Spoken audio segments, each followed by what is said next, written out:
It may look like we're in a barn, but we're actually in LAX. Welcome to another one of my flight reviews and to Los Angeles in the United States. And today we're flying to London Heathrow in the United Kingdom. So what more fitting of an airline to fly on than Virgin Atlantic? Didn't you guys read the title? Today we're flying on a Virgin Atlantic A350-1000, and I'm super excited because it's my first time on Virgin Atlantic and my first time on an A350. And also my first time checking in at a terminal that we're not flying out of. We're here early enough for that not to be a problem. Let's go.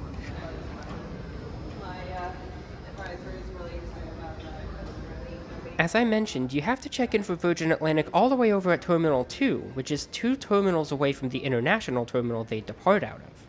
At least when LAX's new People Mover opens in 2092 or whenever, then it'll be easier.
There's a fun sight, a 767-400, an aircraft only ordered by Continental, now United, and Delta. But even more exciting to me is the first sight of our Virgin Atlantic A350. We'll get a better view later.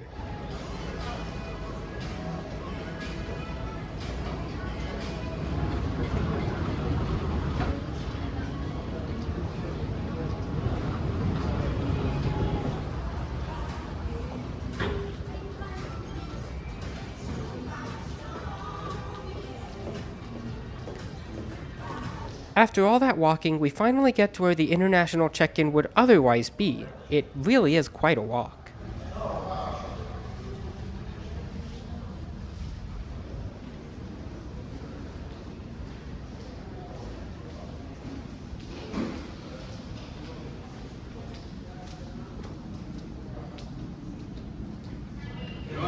And now we finally made it to the departures area of the international terminal our flight will be leaving from.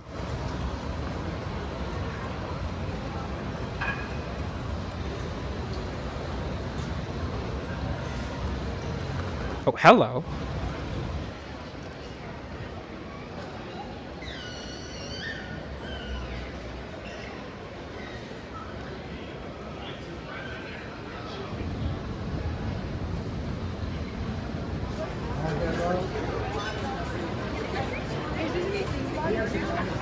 The international terminal here is huge.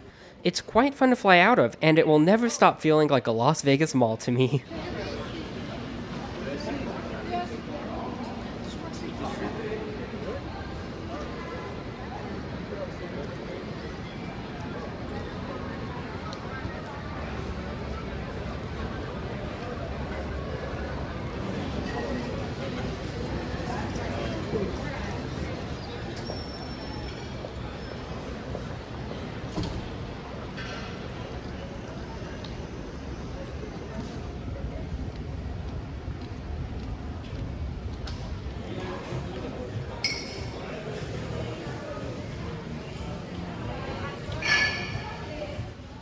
And there's the A350-1000 that will take us to London.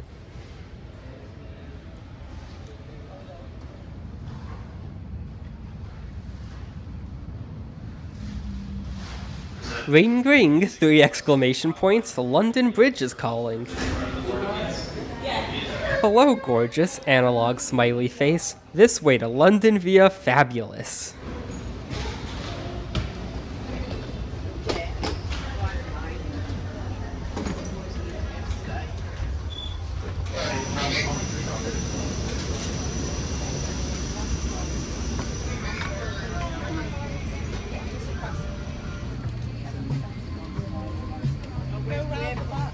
And here's our seat for the next 10 hours, greeted with a pillow and blanket.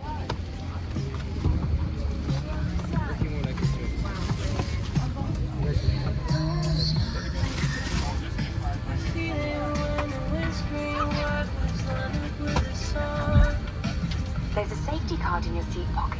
Have a good look through to remind you of what you've seen.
Shortly into the flight, they handed out these little barbecue chips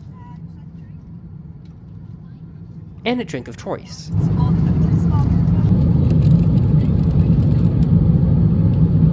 The seat came with a very large and modern entertainment system, 2 separate USB ports,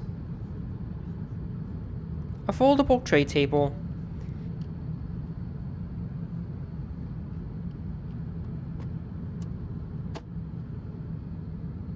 and quite good legroom.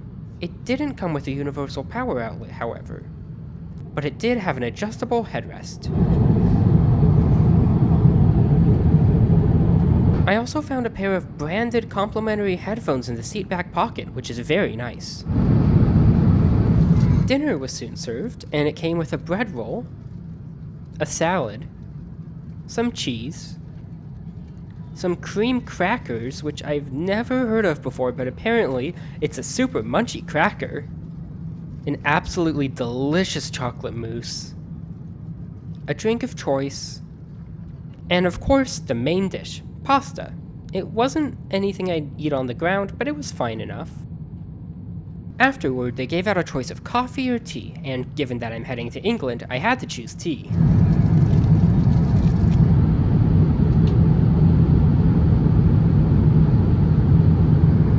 The entertainment system came with a respectable amount of movies and TV shows.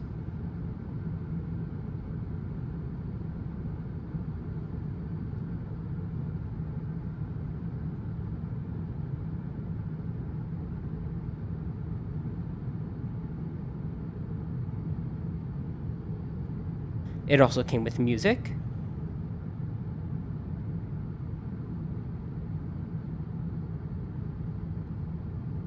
games,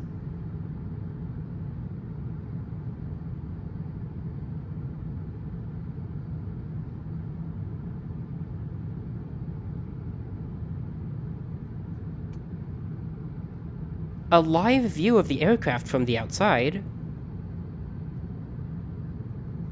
and a very in-depth flight tracker.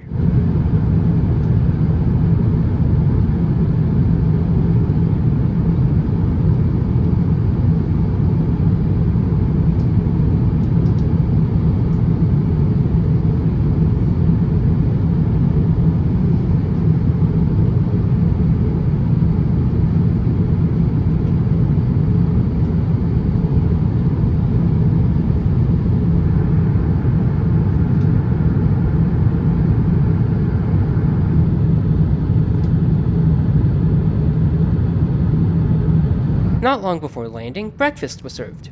It came with this mysterious box and a sausage, American cheese, and croissant sandwich.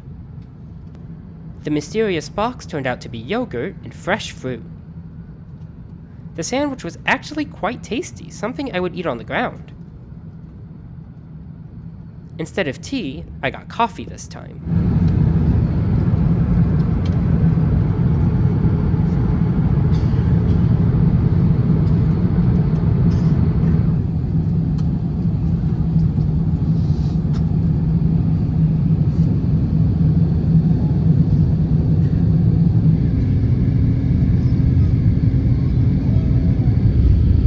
So for my final thoughts on Virgin Atlantic, the seat was really comfortable and very modern, with deceptively plenty of legroom once you push the seat back pocket out of the way.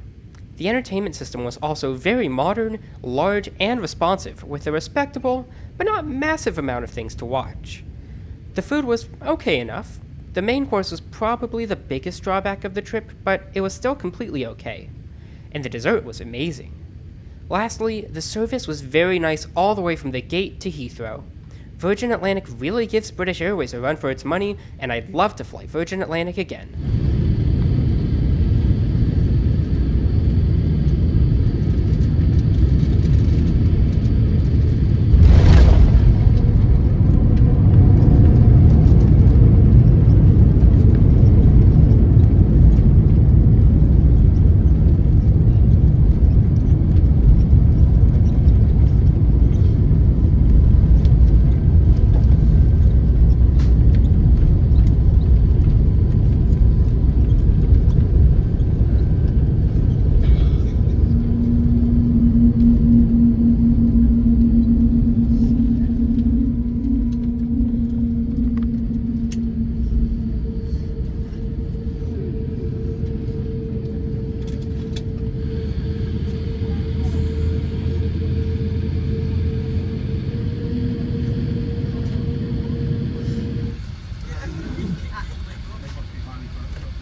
Okay, I have to mention this because I've never seen this in my life before. There are actually intersections in this terminal between the international arrival paths and the departure pathways, meaning that they literally alternate which doors are open, and they are constantly monitored too.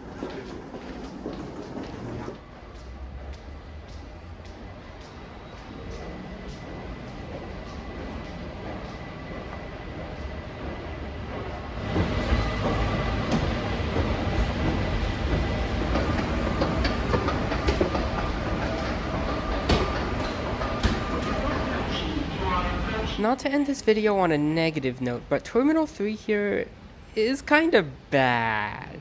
It looks incredibly bare bones, requires a ton of walking, and has a very unintuitive design. But I can't complain because I've just arrived in London.